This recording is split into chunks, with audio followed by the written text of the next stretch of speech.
Hi, everybody. I'm Olivia F. Scott, Assistant Professor of Advertising here at Loyola University, New Orleans, and also the founder of Omerge Alliance's marketing consultancy. I am so thrilled that today we have a very special treat for you here at Behind the Ad. As you guys know, Behind the Ad is where we peel the layers of the marketing onion back so you understand who the players are behind the scene. So, we all know that there are many university choices in the world, but Loyola University New Orleans has a very special, accredited, distinguished, and esteemed School of Communication and Design. And I'm not just saying that because I'm a professor here, I'm saying it because it's the truth. Loyola has been recognized by the Public Relations Society of America, Pacemaker Awards, and so many more. And it's all because we have the leadership of an incredibly talented, experienced, and beautiful marketing communications executive and leader, Dr. Sheryl Kennedy Haydel. Prior to Loyola, Dr. Haydel worked as a journalist and is an award-winning public relations executive. She has been recognized twice with an Individual Award of Excellence by the Public Relations Society of America. She serves as a media expert on the use of social media and political and social movements. Here at Loyola, she has made history. You know, it's always a blessing to be in the space where history is being made, and I'm just happy to be here at this time. Dr. Sheryl Kennedy Haydel is the first Black person ever to hold the director position of the School of Communication and Design. And we are so thrilled to have her leading the change for our university, our department, and for certain, our students. Holding a doctorate, two masters, not one, but two master's degrees, including an MBA, by the way, and a bachelor's, we welcome to Behind the Ad to discuss the changing of the guard, how Loyola University New Orleans equips creative students for the real world, our very own Dr. Sheryl Kennedy Haydel. Thank you so much for having me, Olivia. I'm so happy to be with you. So happy. Thank you so much. So, will you share with us a bit about your professional journey, and in particular, what led you to Loyola SCD?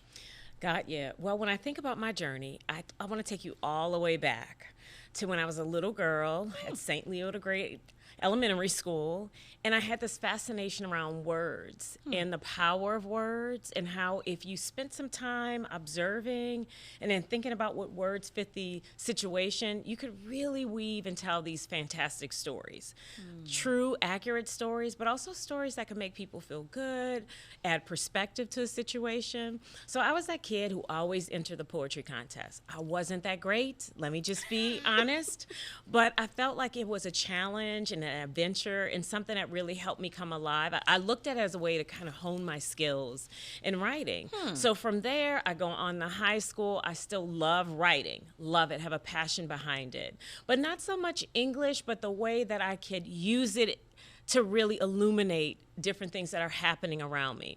So I find myself working for my high school newspaper and loving it, like absolutely thriving and loving it. I started off as a reporter. By my senior year, I get elected to be editor of it, and I'm like, this is what I'm going to do. Off to college I go. I have the same spirit and energy around the storytelling and wanting to do that.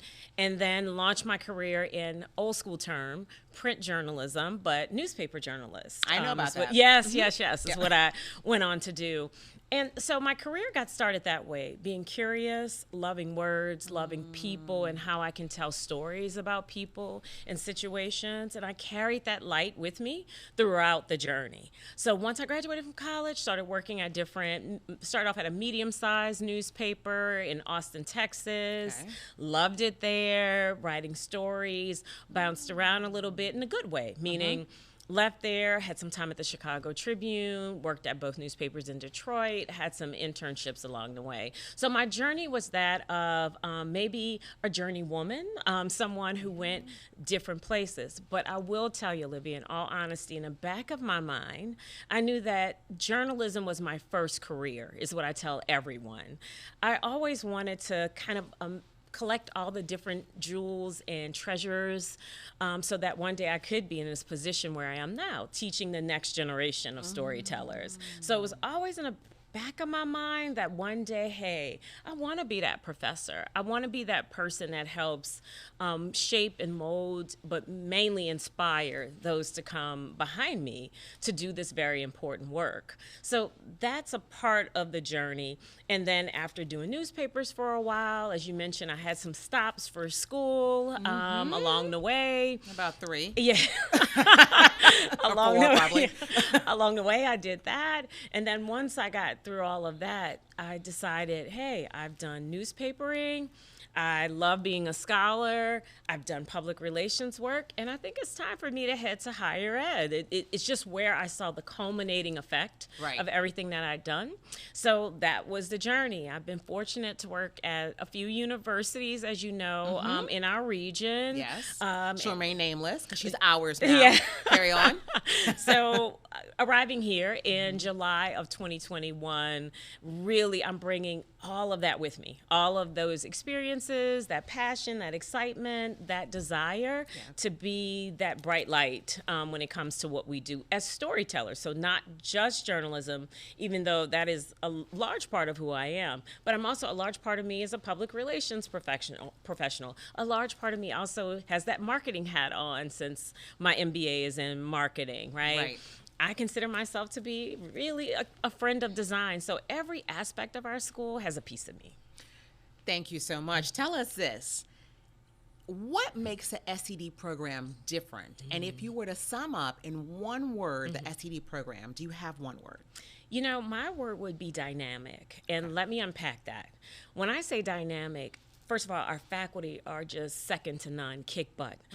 We all carry with us those experiences, those professional experiences, right, that we all have in different corners of the world. We come here, right, teach our students. I love that. That's extremely dynamic. When I say dynamic, too, we're always evolving as a faculty and staff, right, meaning we're getting that training. We're partnering with a local nonprofit in town, but we're also maybe working with a for-profit to understand better how to equip our students. So I love that term dynamic for us, but even our students are equally as dynamic. They come in hugely curious, ready to be poured into by this dynamic team we have. How does the SED program lead with intention to really develop our students for real-world application? I do think it comes with us bringing in the right people, and I know that term right could be defined a lot of different ways. Right. But when I say right, really that the layers of diversity that all of our faculty have when they come in. So again, some people may have only maybe spent the bulk of their career doing digital platforms, where we may have somebody else who's been like, hey, I've been being a photojournalist for years, and my work has been seen in printed publications, digitally. It's just the marriage of all of this diversity that we have that really makes this school extremely special. And I do think that we're clear about our mission and our intention around who we are, right? Meaning we come in, we want to make sure we have practitioners, people who can go out and hit the ground running from day one, doing what they've been trained to do. But at the same time, I think we're intentional about the leadership piece, like making sure our students don't just see the entry-level job, but they see themselves the next step and then a step beyond that, so that we have those people who are the thought leaders around how we should be communicating. And that's a real intentionally dynamic space we have here at Loyola in our School of Communication and Design that makes us special. So now I should be embarrassed to ask this question, and hopefully you'll just kind of deal with me later on this and just answer the question for me right now. Okay.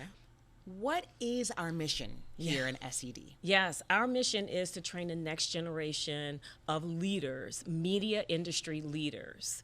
Again, that's a simple sentence, but that comes with a lot of might, meaning it comes with knowing how to practically apply the skills here, but also knowing how to critically think around where we need to move as an industry next. So our mission, we are mission driven that way, but I don't want to leave out the Jesuit piece. We are a Jesuit school. We take great pride in that, meaning we are for social human justice. We lead with that. So hopefully our students are going out with that big heart of, hey, I don't want it just to be about money or prestige or position, but this really is about the greater good of the community. How can I be a part of that movement versus, you know, I'm just in it for myself? There is a communal responsibility that I really think that when you come here as a Loyola student and you meet our faculty and our team, especially in our school, since we're talking about our school, there is this really combustible energy of, okay, yes, we want to equip you, but we also want to make sure you're doing it with the human elements of social justice. Okay.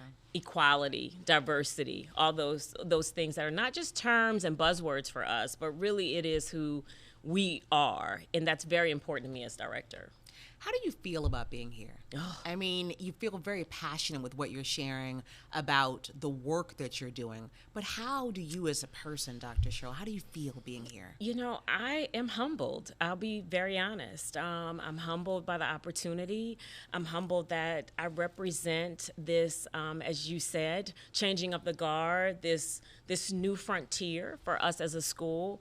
Again, I don't take for granted being the first at something, and I know that there are others who paved the way for me, so I don't take all the credit either. I look at this as, again, a shared responsibility that I have to do my best for everyone. But especially since I am the first, I know that, you know, there's some eyes on me maybe perhaps in a different way. I'll be honest about that. Yeah. And I'm okay with that. I think that it's okay. My shoulders are broad. Absolutely. I can carry it. Absolutely. So tell me this. So what do you want your legacy to be, Dr. Sheryl? I don't know if I would say a workaholic, but I am a person that believes that much needs to be done and that I'm able to do it. So I do want a legacy of accomplishment, if that makes sense, where we were able to accomplish new and relevant programming, that we were able to build, again, a legacy of students and alums who are dedicated to uplift and improvement in our society. And that could come in different shapes and forms, so I'm not defining that in one way, but I think that is a part of my legacy. I want my legacy to be one of pure passion and excitement for what we do. I think there's a lot of cynicism in our world, and oftentimes people might say, well, why do you want to do advertising? Why do you want to do motion or interactive design? Why do you want to do journalism, right? But I do believe that our storytelling careers are really the bedrock that weaves together the narrative of this country. So I want that to be a part of my legacy too, that I was a part of creating just a group of people, a whole synergy, a whole concert of people who believe that there is a place for this level of storytelling with integrity, passion, as well as with, you know, human and social justice in mind. And I can definitely vouch, Dr. Sheryl, she definitely has incredible vision that she's brought to our school in the time that I've been here, and she's been here as well. So can you share with us what's ahead for SCD when you look forward to what you're planning on doing for us in the next year? Do you have any particular programs or initiatives you're going to bring to the school? Yes. So when I first started, I really believed that starting a high school pipeline really creating those relationships with local, regional, and then hopefully we go out to national and then, you know, international. But right now the pipeline is starting here in the city. I think that there's a sense that New Orleanians, high school students want to get out of here. You know, they want to head someplace else. And that's A-okay, right? But for those who really are looking for a place to come here, thrive and grow, I want that pipeline to come directly into our school. We do that in a few ways, right? We are doing dual enrollment classes. We have some collaboratives with local high school students where they get to come here on our campus and engage with us in a way that they hadn't particularly before. Summer, we have summer programs. So I really want us to have those programs in the pipeline really in our foundation, cement poured around it, right? Where they're coming in. So that is something that I'm working on. I'm also working on some other initiatives when it comes to even retaining our students by bringing in other opportunities, creating centers of learning that allow them to explore whatever it is that they want to. I don't want to give too much away on a podcast today, of course, but we have some exciting things in store. Wonderful. And so my final question for you today, and thank you so much for your time, sincerely. So I know that you're very student-centered, and right now you mentioned your word is dynamic for the program, but I also think it's a very dynamic time for our industry. Yes. So knowing that our students face a lot of challenges, what advice would you give to any creative student who is watching this or listening to this, and they're just like, you know what? I've been inspired. I want to go into advertising. I want to go into journalism. Do you have any advice for them about how they can enter into the field and excel in the field? Absolutely. I think the biggest piece of advice comes with just staying focused and committed. There's so many distractions, you and I know. There's so many people who are whispering in your ear, tugging on the tail of your shirt. Yes. But I always want our students to know, with focus and commitment, there's so much room for you to grow and thrive, and that they're needed. Yes. We need storytellers. You and I both know that, and people who are trained properly and who have a heart for it and a passion for it. So I would always encourage students that if you're looking for a place Yes. to really explore your passion, we are that place. Yes. We are that place that meets you where you are, that finds a way to get you plugged in to other opportunities here so that you can bring out the best in you and decide, hey, I think I like that. Maybe I don't like that. Maybe I want to go in that direction. Maybe I don't want to go in that. And that's A-okay for us, right? Right. We just want you to know that, hey, with being focused and commitment, you can find your path, make your way, and be that much more impactful for our community. Thank you so much for joining us.